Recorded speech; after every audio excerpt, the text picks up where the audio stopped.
Hello friends, आप लोगों का स्वागत है हमारे यूट्यूब चैनल पर। तो आज हम देखेंगे कक्षा 8 का प्रज्ञा हिंदी यूपी बोर्ड का पाठ 3। पाठ का नाम है सच्ची वीरता। तो देखिए दोस्तों, जैसा कि हमने इस वीडियो में इस पाठ के प्रश्न उत्तर को लिया है, तो चलिए देखते हैं।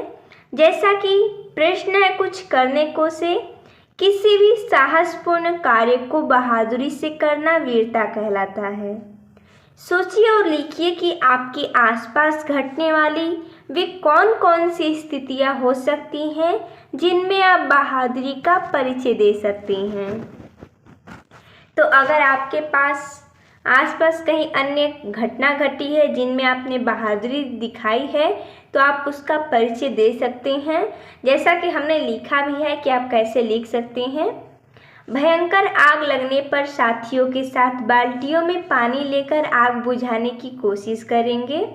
जले हुए लोगों को प्राथमिक चिकित्सा दिलाएंगे। बाढ़ की स्थिति में तैरकर लोगों की जीवन रक्षा करने की कोशिश करेंगे।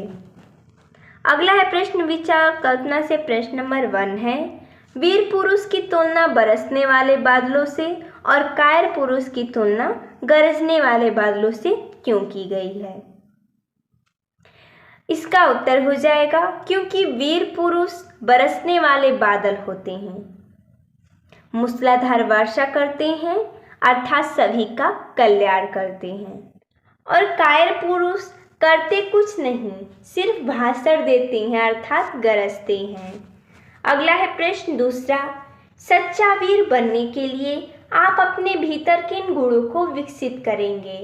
इसका उत्तर हो जाएगा, सच्चा वीर बनने के लिए धैर्य, गंभीरता, स्वतंत्रता, उच्च मनोबल, पवित्रता और सबके प्रति प्रेम भावना आदि गुणों को विकसित करेंगे। अगला प्रश्न तीसरा है, वीरों को बनाने के कारखाने कायम नहीं हो सकते। आप इस बात से सहमत हैं या असहमत, कारण सहित स्पष्ट करें। इसका उत्तर हो जाएगा, वीरों को बनाने के कारखाने कायम नहीं हो सकते।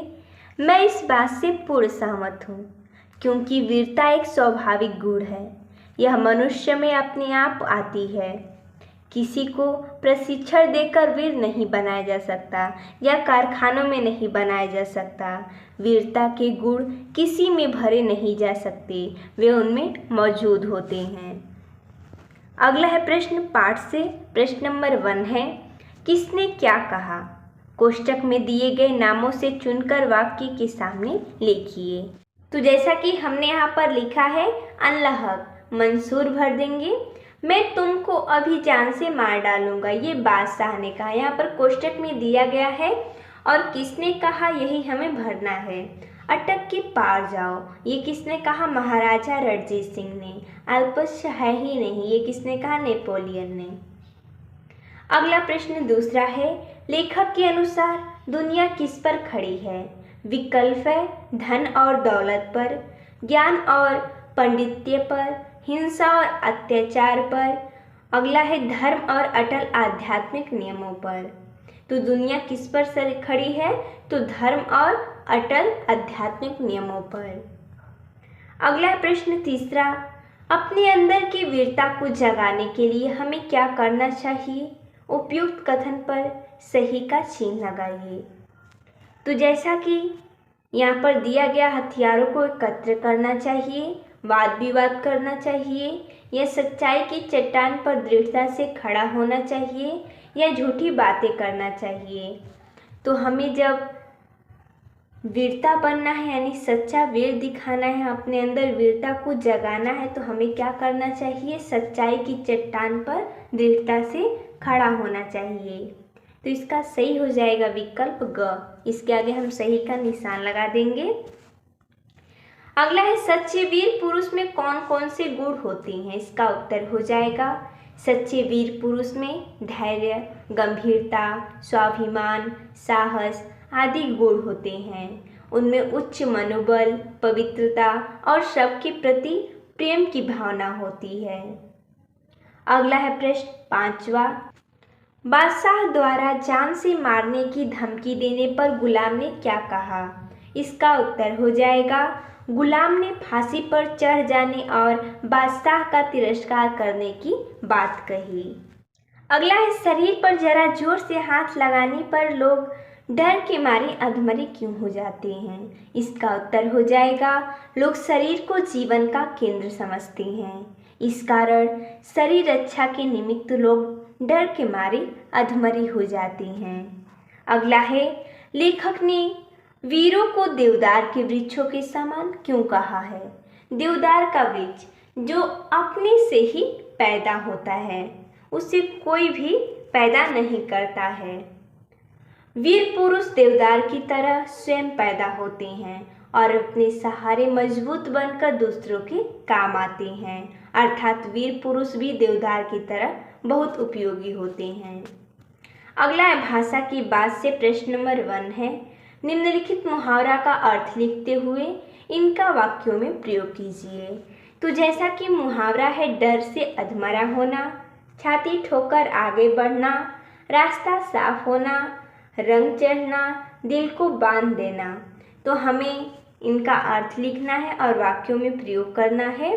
तो डर से अधमरा होना अर्थात अधिक डर जाना।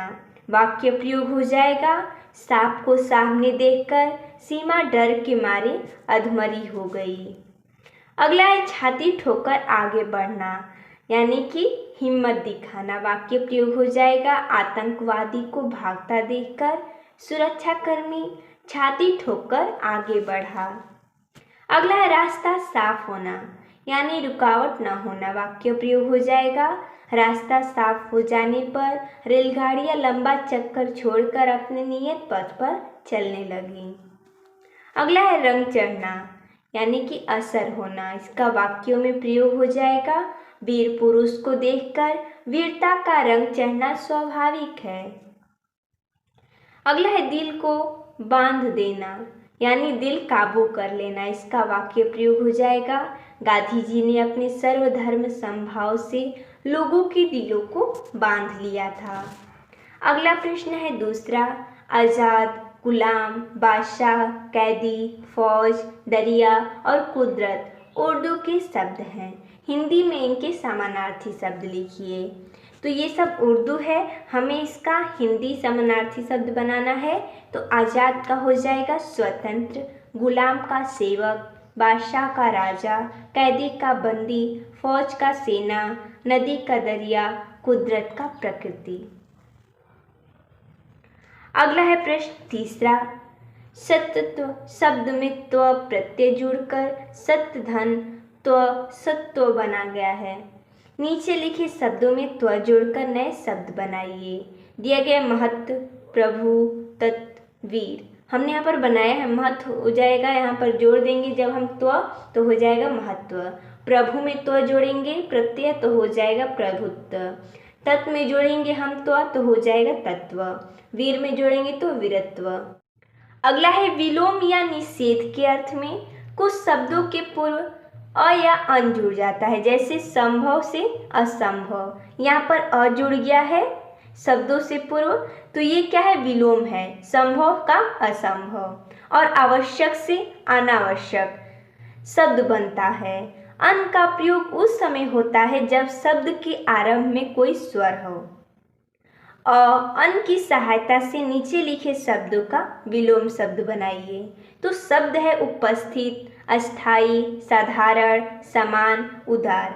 इसका हमें बनाना है, तो जैसा कि हमने यहाँ पर विलोम शब्द बनाया है, उपस्थित का हो जाएगा अनुपस्थित, अस्थाई का अस्थाई, उदार का अनुदार, समान का असमान, साधारण का असाधारण। अगला है प्रश्न पांचवा, अवश्य शब्द आ, धन ल, धन प, धन स, धन अ से बना है। इसमें ल, प, श क्रम से 3 व्यंजन आए हैं। इन्हें व्यंजन गुच्छ कहा जाता है। पाठ से इस प्रकार के व्यंजन गुच्छ वाले शब्द को चुनकर लिखिए। तो जैसा कि हमने यहाँ पर लिखा है, ब्रह्माष्टमी, अव्यक्ति, आध्यात्मिक। तो देखिए दोस्तों, जैसा कि हमने इस वीडियो में इस पाठ के प्रश्न उत्तर को देखा, तो मिलते हैं तब तक के लिए धन्यवाद दोस्तों।